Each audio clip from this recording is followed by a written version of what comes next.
सभी को नमस्कार। और आप देख सकते हैं कि आज हमारे स्पेशल कैप्सूल क्लास पार्ट 7 है। ये पहले की 6 क्लासेस आपको अच्छी लगी होंगी और जितने भी कॉम्पिटिटिव एग्ज़ामिनेशन हैं उसके आधार पर आप देख सकते हैं कि आज हमने ये थोड़ा सा OBS सॉफ्टवेयर को यूज़ किया है। और क्योंकि हम अब वो डिजिटल बोर्ड पे आने की प्रयास में हैं, एक्चुअल में हम बहुत पहले आ सकते थे इस पे, बट ये क्वेश्चंस का आपको समझने की ज़रूरत है, ये क्वेश्चंस क्या कह रहे हैं आपको। तो आप इसमें आप देखेंगे कि निम्न प्रश्नों में 2 वाक्य दिए गए, जिसमें एक वाक्य अभिकथन असर्शन है, मतलब एक स्ट्रॉन्ग स्टेटमेंट जो होता है उसको असर्शन बोला जाता है, एक मजबूत वाक्य जो होता है। तथा दूसरा वाक्य कारण है, रीज़न, कि भाई जो हमने पहला कथन दिया क्या दूसरा वाला उसका कारण है, और फिर इसके आधार पर आपको ये जो 5 ऑप्शन होते हैं उनमें से आपको आंसर देने होते हैं। वैसे तो D ऑप्शन तक का होता है, हमने E किया है। पहला तो A और R जो दोनों कथन हैं वो दोनों ही सही हैं, तथा R A की व्याख्या करता है। जो कायदे में क्वेश्चन बनाया जाता है असर्शन और रीज़न का, वो यही जो A ऑप्शन होता है उसके लिए बनाया जाता है कि भाई एक कथन दिया है, उसको दूसरा जो रीज़न है वो उसको सपोर्ट कर रहा है। B ऑप्शन है कि भाई दोनों सही हैं बट वो सपोर्ट नहीं कर रहा, दोनों अलग अलग है, दोनों के रास्ते अलग अलग है बट सही हैं, बट वो व्याख्या नहीं कर रहा। तीसरा A सही है और R गलत है, A तो सही है और R गलत है। और चौथा है A गलत है और R सही है। और E ऑप्शन हमने देखा कि दोनों ही गलत है। तो आप पहला क्वेश्चन देखेंगे, आप ये आपकी स्क्रीन पे आप चल रहा है, आप देखेंगे फर्स्ट जो आंसर है क्वेश्चन, तृतीय श्रेणी का उत्तोलक जो 3rd क्लास लीवर का प्रयोग वहाँ किया जाता है जहाँ बल की ज़्यादा आवश्यकता पड़ती है। अगर आपने लीवर पढ़ा होगा, लीवर का कंसेप्ट क्लियर होगा, क्योंकि बताना चाहूँगा कि रीजन और असर्शन वाले क्वेश्चन DSSB नेट का एग्ज़ाम, जितने भी स्लेट का एग्ज़ाम, MPPSC का एग्ज़ाम, NVS, KVS, DSSB मैंने बताया जैसे, PGT, उन सब में क्वेश्चंस ऐसे ही आएंगे स्टेटमेंट वाले। और ये आपकी इंटेलिजेंसी प्लस लॉजिकल रीजनिंग को देखेगा। अगर ये कंफर्म है आपका, तो आप देख सकते हैं कि इन दोनों को आप यहाँ समझ सकते हैं कि आयुष, आप समझ सकते हैं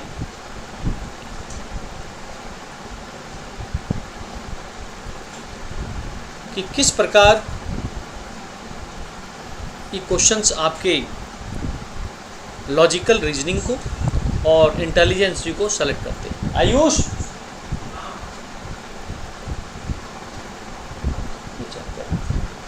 आवाज़ आ रही? तो मैं क्योंकि फर्स्ट टाइम कर रहा था इसे OBS में, थोड़ा सा कहीं डिस्टर्बेंस ना हो इसलिए देखने की ज़रूरत है।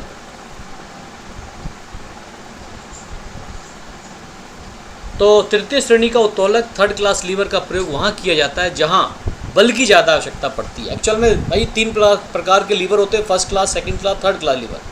1st क्लास लीवर को हम बोलते हैं बैलेंस का लीवर, और वो मल्टीपर्पज़ लीवर भी होता है क्योंकि वो फोर्स के लिए भी काम करता है, स्पीड के लिए भी काम करता है। फोर्स मतलब बल, स्पीड का मतलब गति, चाल। और 2nd क्लास लीवर जो होता है फोर्स के लिए काम करता है, जहाँ बल की आवश्यकता पड़ेगी वहाँ 2nd क्लास लीवर काम है, क्योंकि उसके अंदर क्या होता है, बल भुजा, जो फोर्स आर्म होता है वो को बड़ा कर दिया जाता है। बैलेंस के लिए सभी भुजाएं बराबर होती हैं, फोर्स आर्म और रेजिस्टेंस आर्म दोनों बराबर होती हैं। आप लीवर की वीडियोस में जाके देख सकते हैं हमारी। और अब आप देखेंगे कि इसके अंदर सबसे पहले तो यहाँ 3rd क्लास का लीवर जो होता है हमारा किसका होता है, स्पीड का लीवर होता है, क्योंकि रेजिस्टेंस आर्म इसमें बड़ा होता है इसका। और 3rd क्लास लीवर हमारी खेल की दुनिया में सबसे अधिक प्रयोग किया जाता है। याद रखना, कोई भी एपरेटस यूज़ कर रहे हैं, उपकरण यूज़ कर रहे हैं जिसमें स्पीड देनी हो आपको, चाहे वर्ड आपको कहता है हिटिंग, आप हिट कर रहे हैं तब भी 3rd क्लास लीवर होगा, किक कर रहे हैं, किकिंग स्मैशिंग, बॉलिंग, ठीक है, स्वीपिंग, स्पाइकिंग, ये जितने वर्ड्स आते हैं उसके अंदर थर्ड क्लास लीवर का प्रयोग करता है, but third class lever force के लिए यूज होता है, इसलिए ए ऑप्शन यहाँ पर तो साफ साफ गलत दिख रहा है। अब बी क्या कहता है, आर क्या कहता है, जो रीजन है तृतीय श्रेणी के उत्तोलक में बल भुजा बड़ी होती है, बिल्कुल गलत है। मैंने बोला जो आर्म बड़ा होगा, जो भुजा बड़ी होगी उसी का काम करेगी, बल भुजा बड़ी तो बल का काम करेगी। और तृतीय श्रेणी में हम बता रहे स्पीड का लीवर होता है तो क्या होना चाहिए, हमारी यहाँ पर भार भुजा बड़ी होगी, रेजिस्टेंस, रेजिस्टेंस बोलते हैं उसको, लोड बोलते हैं उसको हम, आप देखेंगे आउटपुट बोलते हैं उसको हम, हिंदी में बोलेंगे भार, वेट बोलेंगे इसको हम, वो बड़ी होनी चाहिए तभी ये स्पीड का काम करेगी। तृतीय श्रेणी के लीवर के अंदर हमारा रेजिस्टेंस आर्म या हम कहेंगे वेट आर्म या हम कहेंगे लोड आर्म बड़ा होना चाहिए, जबकि यहाँ भी ये भी गलत है।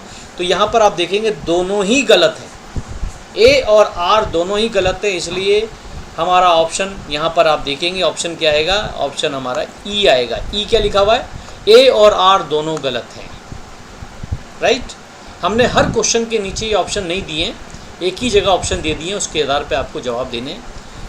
क्वेश्चन नंबर 2 देखेंगे, प्राथमिक विद्यालय स्तर पर पाठ्यक्रम विकास मतलब करिकुलम डेवलपमेंट, अगर आपने पढ़ा होगा बीपीएड में करिकुलम डिज़ाइन, ठीक है, physical education and curriculum design, तो करिकुलम का मतलब पाठ्यक्रम, ठीक है। मेन पाठ्यक्रम देखा जाता है किसी के भी कोर्स के गुणवत्ता को देखने के लिए। तो प्राथमिक विद्यालय स्तर पर पाठ्यक्रम विकास मतलब करिकुलम डेवलपमेंट को अवधारणात्मक मोटर सीखने, मतलब क्या होगा, परसेप्चुअल मोटर लर्निंग। मोटर का मतलब हमारे शरीर की मांसपेशियां जिसमें कार्य करती हों, मांसपेशियां कुछ सीखती हों, आपका शरीर फिजिकली कुछ सीखता हो, तथा आंदोलन शिक्षा मतलब मूवमेंट एजुकेशन। आजकल देखा होगा सभी स्कूलों के अंदर, प्राइमरी स्कूल में जितने भी नर्सरी, केजी, एलकेजी के जो स्कूल्स होते हैं उसमें मूवमेंट एजुकेशन प्रोग्राम का बड़ा दबदबा हो गया है, क्योंकि मूवमेंट के आधार पर कुछ सिखाया जा रहा है, कुछ गतिविधि कराने के बाद उसको सिखाया जा रहा है। तो आप देखेंगे कि इसके अंदर पहला बोलता है शिक्षा जीवन भर चलने, पहला तो इन्होंने जो असर्शन दिया है, प्राथमिक विद्यालय स्तर पर पाठ्यक्रम करिकुलम डिजाइन को अवधारणा में मोटर सीखने तथा आंदोलन शिक्षा मतलब मूवमेंट एजुकेशन पर ध्यान दिया जाना चाहिए, बिल्कुल 100% सही है। अभी आपने नेशनल एजुकेशन पॉलिसी देखी होगी, उस पर भी इस पे विशेष ध्यान दिया गया है। रीजन क्या कहता है, शिक्षा जीवन भर चलने वाली प्रक्रिया है और हम जीवन भर अनुभव से सीखते रहते हैं। अब आप यहाँ पर आप देखेंगे ए तो कुछ कह रहा है, करिकुलम डेवलपमेंट की बात कर रहा है, और बी एजुकेशन के बारे में बात कर रहा है कि भाई education is a continuous process with respect to life, मतलब जीवन भर चलने वाली प्रक्रिया है। तो आप देखेंगे दोनों तो सही हैं, बट ये आर उसकी व्याख्या नहीं कर रहा है, आर व्याख्या नहीं कर रहा है, तो इसका आंसर क्या होगा, इसका आंसर हमारा बी होगा, बी, ठीक है। तो क्वेश्चन नंबर 2 का आंसर हमारा बी ऑप्शन क्या कहता है, आप देखेंगे ए और आर दोनों सही है, किंतु आर ए की व्याख्या नहीं करता, बिल्कुल सही। क्वेश्चन नंबर 3 पे आते हैं, किसी मानक परीक्षण के नॉर्म्स के आधार पर किसी खिलाड़ी के संबंधित प्रदर्शन का आकलन किया था। बिल्कुल, अगर आपने बीपीएड या एमपीएड का एंट्रेंस एग्जाम दिया होगा तो ऑफर्ड यूथ फिटनेस टेस्ट या जो भी टेस्ट वहाँ अप्लाई किया होगा, तो उस टेस्ट के अंदर आप देखेंगे नॉर्म्स होता है कि 50 यार्ड डैश कितने सेकंड में किया तो उसको कितने नंबर मिलने हैं, 600 यार्ड रन वॉक जो टेस्ट हुआ उसके अंदर कितने मिनट में उसने कितने सेकंड के अंदर वो उन्होंने अपनी दौड़ पूरी करी, उसको कितने अंक मिलने हैं, सिटअप्स कितने किए कितने मिलने हैं उसको, वो रिवर क्रॉसिंग होती है उसमें कितने अंक मिलने हैं, स्टैंडिंग ब्रॉड जंप में कितने अंक मिलने हैं, वो सब एक नॉर्म्स बना होता है। और नॉर्म्स उसी का बनता है जो टेस्ट स्टैंडर्ड हो जाते हैं। स्टैंडर्ड टेस्ट उसे कहते हैं जो साइंटिफिक रूप से, वैज्ञानिक रूप से प्रमाणिक हो, साइंटिफिक ऑथेंटिसिटी हो, जिसकी रिलायबिलिटी, वैलिडिटी, ऑब्जेक्टिविटी, नॉर्म्स और स्टैंडर्ड बना हुआ हो। तो बिल्कुल सही लिखा हुआ पहला, तो किसी मानक परीक्षण के नॉर्म्स के आधार पर किसी खिलाड़ी के संबंधित प्रदर्शन का आकलन किया जाता है। देखो इन क्वेश्चंस को वही कर पाएगा बच्चा जिसका कंसेप्ट क्लियर है और लॉजिकल रीजनिंग लगाने की ज़रूरत है। यहाँ पर ऐसे ही क्वेश्चन आएंगे और घबराने की ज़रूरत नहीं है, कंसेप्ट क्लियर कीजिए। जो हमसे जुड़े हुए हैं, जो आप देखेंगे जो विहान फाउंडेशन से जुड़े हुए हैं, पूरी कंसेप्चुअल क्लासेस हैं, ये सोच के पढ़ाया गया उसके अंदर प्रत्येक वीडियो के अंदर कि सामने छठी क्लास का बच्चा बैठा हुआ है, उस आधार पर वो सब वीडियोस तैयार की गई हैं। उसके बाद अब ऐसे क्वेश्चंस को बड़ा आराम से आप सॉल्व कर सकते हैं। इसका आर क्या कहता है? रीजन एक मानक परीक्षण के नॉर्म्स के प्रसार मूल्य को किसी के द्वारा बदला नहीं जा सकता। देखिए पहली बात तो ये कह रहा है कि भाई सबका नॉर्म्स होता है, स्टैंडर्ड जो टेस्ट होते हैं, जो मानक टेस्ट होते हैं, मानक परीक्षण होते हैं। दूसरा बोला है कि जो नॉर्म्स होते हैं उसको कोई बदल नहीं सकता है, बट मैंने देखा अपनी आंखों से कई विश्वविद्यालयों के अंदर वो अपने आप मनगढ़ंत क्या करते हैं, उस नॉर्म्स को बदल देते हैं। कभी कभी सुना होगा आपने कि भाई कोई टेस्ट पास ही नहीं कर पा रहा है, इसका मतलब उसमें गड़बड़ी करी गई है, जो कि बिल्कुल गलत है। कोई भी व्यक्ति कोर्ट में जा सकता है क्योंकि नॉर्म्स पब्लिश्ड होते हैं। ऑक्सफोर्ड यूथ फिटनेस टेस्ट के नॉर्म्स बने हुए हैं, अमेरिका द्वारा नॉर्म्स बनाए गए हैं। भारत के अंदर भी कई जो हमारे नेशनल इंस्टीट्यूट हैं, जो अच्छे संस्थान हैं, उन्होंने इसके नॉर्म्स बना रखे हैं। ऑक्सफोर्ड की देवी अहिल्या विश्वविद्यालय इंदौर ने बना रखे हैं, बनारस हिंदू यूनिवर्सिटी ने बना रखे हैं, LNIP ग्वालियर ने बना रखे हैं। उन नॉर्म्स को ही बाकी सभी विश्वविद्यालय यूज़ कर लेते हैं। तो बदला तो कभी नहीं जा सकता, क्योंकि वो नॉर्म्स जब बनाया जाता पूरी स्टैटिस्टिक्स लगती है उसके अंदर, और नॉर्म्स बनाने के लिए कम से कम 500 खिलाड़ियों पे या जिनके पर नॉर्म्स बना उनको पर प्रयोग किया जाता है पहले, फिर नॉर्म्स तैयार होते हैं। तभी तो उसकी रिलायबिलिटी निकलती है, विश्वसनीयता, उसी की वैलिडिटी निकलती है, उसकी ऑब्जेक्टिविटी निकलती है, उसी के आधार पर। तो आप यहाँ देखेंगे दोनों सही तो हैं, मगर ये उसकी व्याख्या नहीं कर रहा है, पहले की व्याख्या नहीं कर रहा है। भाई नॉर्म्स को समझाता अगर यहाँ पर, तो हम कहते हैं व्याख्या कर रहा है। तो यहाँ पर क्या हुआ, दोनों सही हैं मगर व्याख्या नहीं कर रहा, तो इसका आंसर क्या होगा? बी होगा। थर्ड का आंसर बी फॉर बॉम्बे। ठीक है, क्वेश्चन नंबर 4 पे आते हैं हम। क्वेश्चन नंबर 4 देखते हैं। व्यक्ति मतलब व्यक्तित्व की बात कर रहा है, पर्सनैलिटी की बात कर रहा है। व्यक्तित्व के लिए मनोवैज्ञानिक कारकों में व्यक्ति के गुण, जो उसकी क्वालिटीज़ हैं, मूल्य मतलब वैल्यूज़, रुचियाँ मतलब इंटरेस्ट, आत्मविश्वास मतलब सेल्फ कॉन्फिडेंस आदि महत्वपूर्ण हैं। बिल्कुल सही कह रहा है। पर्सनालिटी के लिए ये सभी चीज़ें अत्यंत महत्वपूर्ण हैं। These are the essential factors of psychology which are must for one's good personality. दूसरा क्या बोलता है?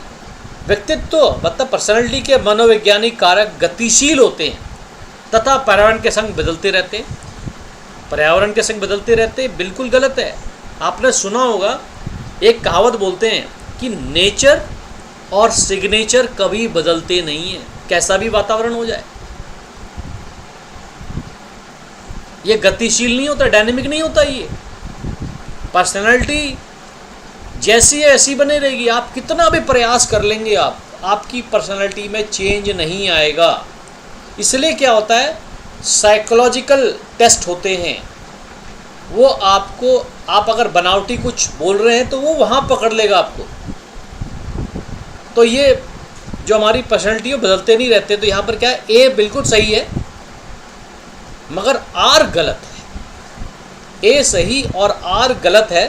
तो क्वेश्चन नंबर 4 का देखेंगे आप, मैं ये दिखा रहा हूँ क्या है, ए सही और आर गलत है। तो इसका आंसर क्या होना चाहिए? सी आंसर होना चाहिए। क्वेश्चन नंबर 4 का आंसर सी। तो 4th का आंसर क्या? सी फॉर कलकत्ता। मैं कोलकाता नहीं बोल रहा हूँ, कलकत्ता या कोचीन यूज करें आप, सी।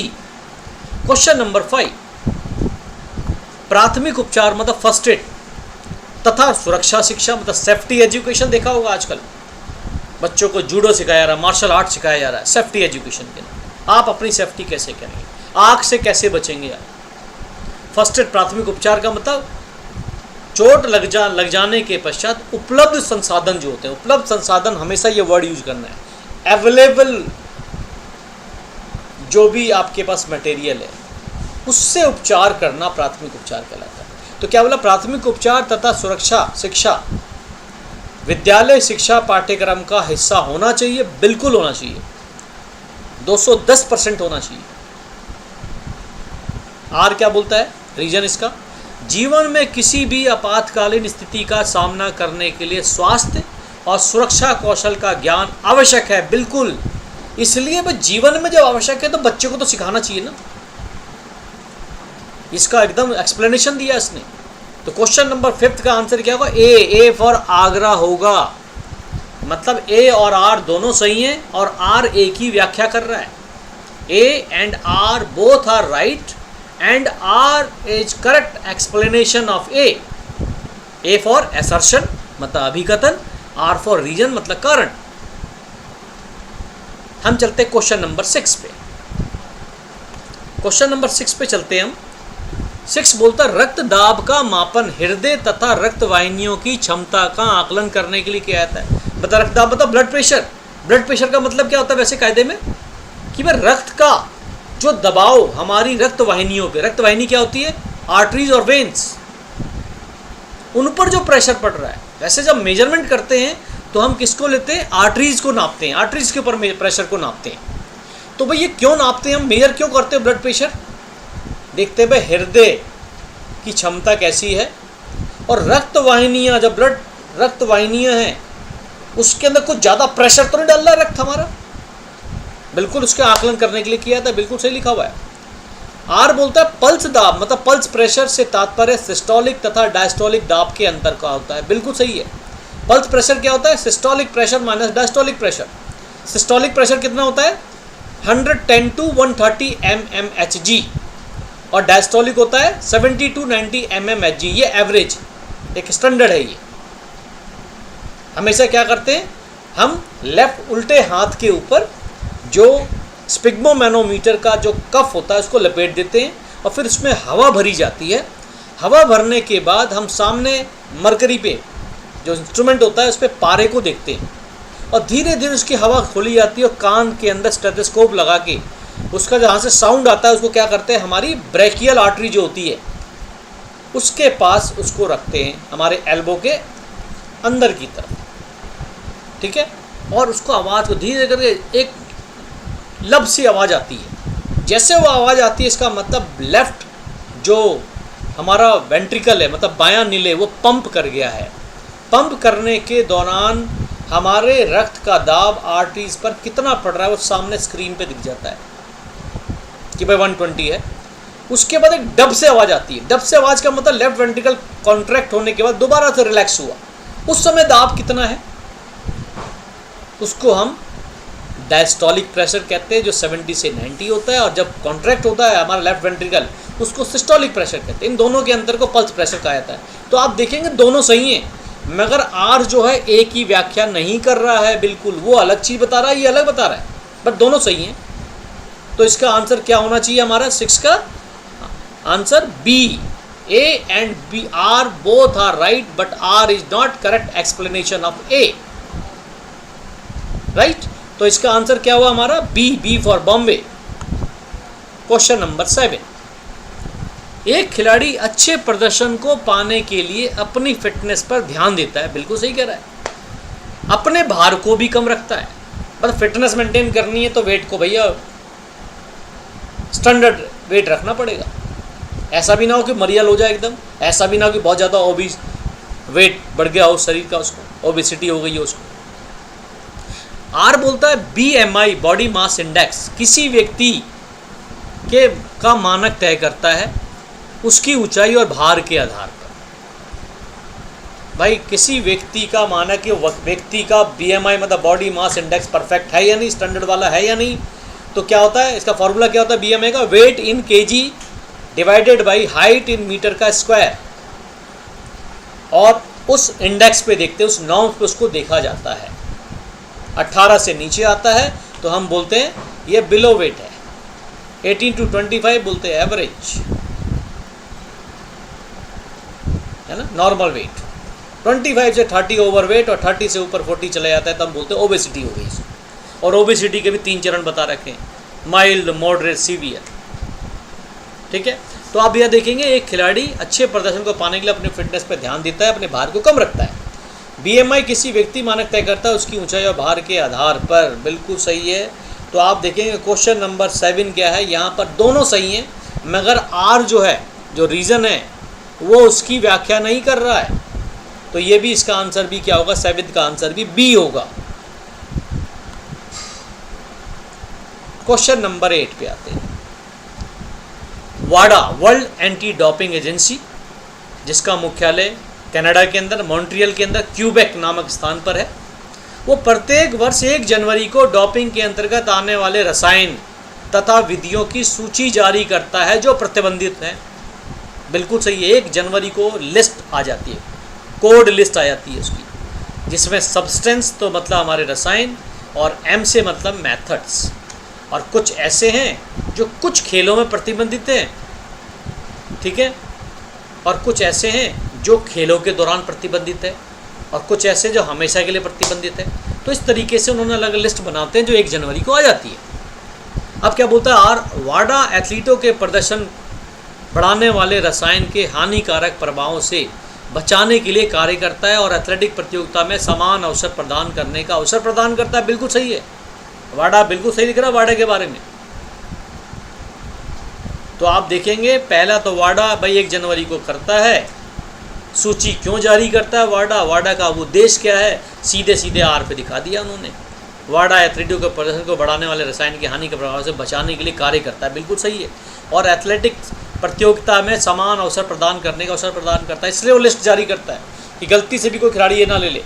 भारत के अंदर इसी के लिए क्या बनाया गया है, एक ऐप बनाया है हमारे ministry of youth affair and sports ने, know your medicine, KYM, note कर लेना, KYM, नो योर मेडिसिन। ये जो हमारे खेल मंत्री हैं, युवा एवं कल्याण मंत्रालय के हमारे जो मंत्री हैं अनुराग ठाकुर जी ने ये ऐप बनाया है, नो योर मेडिसिन, कि जिसको, क्योंकि जितने कई खिलाड़ी, गांव के भी खिलाड़ी हैं, हर जगह खिलाड़ी है, बेचारों को पता है नहीं कोई भी दवाई खा सकते हैं, तो अपना उस ऐप के ऊपर डाल के देख सकते हैं कि भाई ये दवाई जो है वो मेरे लिए प्रतिबंधित तो नहीं है। बड़ा अच्छा स्टेप उठाया गया। तो आप देखेंगे 8वें क्वेश्चन का आंसर क्या होगा, A होगा, A फॉर आगरा। मतलब A सही है, B भी, R भी सही है, और R उसकी व्याख्या भी कर रहा है। आगे चलते क्वेश्चन नंबर 9 पे। मैराथन की दौड़ 42.195 किलोमीटर की होती है। बिल्कुल सही है, 42.195 किलोमीटर, और मील के अंदर बोलते हैं 26.385 मील। पहली बार मैराथन 42.195 किलोमीटर की 1908 लंदन में दौड़ी गई थी। बिल्कुल सही है, वहीं से इसकी दौड़ की दूरी तय की गई थी, क्योंकि वहाँ डोरेंडो पैट्री नामक एक धावक था इटली का, वो सबसे आगे चल रहा था। पता नहीं वो जब अंदर ट्रैक के अंदर घुसा तो वो क्लॉकवाइज ना दौड़ते हुए एंटी क्लॉकवाइज दौड़ने लग गया। वो मतलब एंटी क्लॉकवाइज ना दौड़ते हुए क्लॉकवाइज दौड़ने लग गया। और जब 300 मीटर्स की दौड़ पूरी हो गई तो स्पेक्टेटर्स ने हल्ला किया कि ये तो उल्टा दौड़ रहा है, डिस्क्वालीफाई हो जाएगा। जितने टाइम कीपर से वो उल्टा मुंह करके बैठे थे उनमें डिस्क्वालीफाई हो जाएगा। तो 300 मीटर तो उल्टा वो कवर कर चुका था मैराथन, क्योंकि मैराथन की दौड़ क्या होती है, पहले एक ट्रैक का राउंड मारना होता है 400 मीटर का, फिर बाहर रोड रनिंग होती है, और लास्ट के अंदर 400 मीटर भी कवर करना पड़ता है, अंदर क्लैप मारना पड़ता है। तो वो 300 मीटर उल्टा दौड़ गया था, फिर वो वहाँ से पलटा। ये 300 मीटर तो पहले पूरा किया, फिर एक चक्कर क्लैप मारने लग गया, और फिनिशिंग लाइन से 1 गज पहले गिरा और वहीं बेहोश हो गया, दौड़ पूरी नहीं कर पाया। इसको क्वींस ने, क्योंकि लंदन में हो रहा था, क्वींस विक्टोरिया ने अपनी तरफ से अवार्ड दिया था, क्वींस अवार्ड। बट ये 42.195 किलोमीटर की दौड़ थी, क्योंकि जब मानक तय किया गया कि भाई कितने मैराथन की दौड़ की दूरी तय कर दी जाए, तो इस ऐतिहासिक दौड़ को ध्यान में रखा गया, और यही जो दौड़ हुई थी, डोरेंडो पैट्री ने जो दौड़ी थी 42.195 1908 लंदन में, उसी दौड़ के ऊपर मोहर लगा दी गई। मैराथन दौड़ में मैराथन नामक नाम यूनान के युद्ध मैदान में से लिया गया। 42.19 किलोमीटर दौड़ 1908 लंदन की ऐतिहासिक दौड़ कही जाती है। देखो वो पूरा एक्सप्लेन कर रहा है ये, A और R बोथ आर राइट। और R is the correct explanation of A और आर दोनों सही हैं और आर क्या है, ए की व्याख्या कर रहा है। तो इसका आंसर क्या होगा, 9th का ए होगा। आज का लास्ट क्वेश्चन देखेंगे आप। अभी तक लंदन में 3 बार ओलंपिक आयोजित हुए, देखेंगे आप 1908, 1948, 2012, बिल्कुल सही 3 बार हुआ। अभी तक पेरिस में 3 बार ओलंपिक हुए, पेरिस में 1900 का ओलंपिक हुआ, 1924 का ओलंपिक हुआ और मगर अब 2024 का ओलंपिक जो आगे होने वाला है वो होने जा रहा है, बट अभी हुआ तो नहीं है, आयोजित हुए लिखा गया है स्टेटमेंट। तो इसका मतलब आर गलत है, यहाँ पर ए सही है। तो इसमें कौन सा आंसर होगा, इसका आंसर होगा सी। ठीक है, अभी कथन सही है मगर उसका कारण गलत दे रखा है, तो इसका आंसर सी फॉर कलकत्ता। तो ये देखा होगा आपने, हमने 10 क्वेश्चंस आपको दिए आज, और इस OBS जो सॉफ्टवेयर उससे हम जुड़े हैं और धीरे धीरे डिजिटल बोर्ड पे आ जाएंगे हम। और हमारे से जो जुड़ना चाहता है वो एक फ़ोन नंबर ज़रूर नोट कर ले, 79836 37880 37880। यूट्यूब से बहुत वीडियो पड़ी हुई है, उस पर भी आप नंबर देख सकते हैं, ये फ़ोन नंबर दे रखा है। दोबारा से रिपीट कर रहा हूँ, 79836 37880। इसी तरीके से आप लगे रहिए और सही जगह से सही ज्ञान प्राप्त करना है आपको। पहली चीज़, बुक भी आप यूज़ करो तो अच्छी बुक यूज़ करो आप, और बढ़िया तरीके से पढ़ते जाइए आपको, क्योंकि आपको ऊंचाई नापनी है, लंबाई नहीं नापनी है। ऑल दी बेस्ट सभी को। जय हिंद, जय भारत और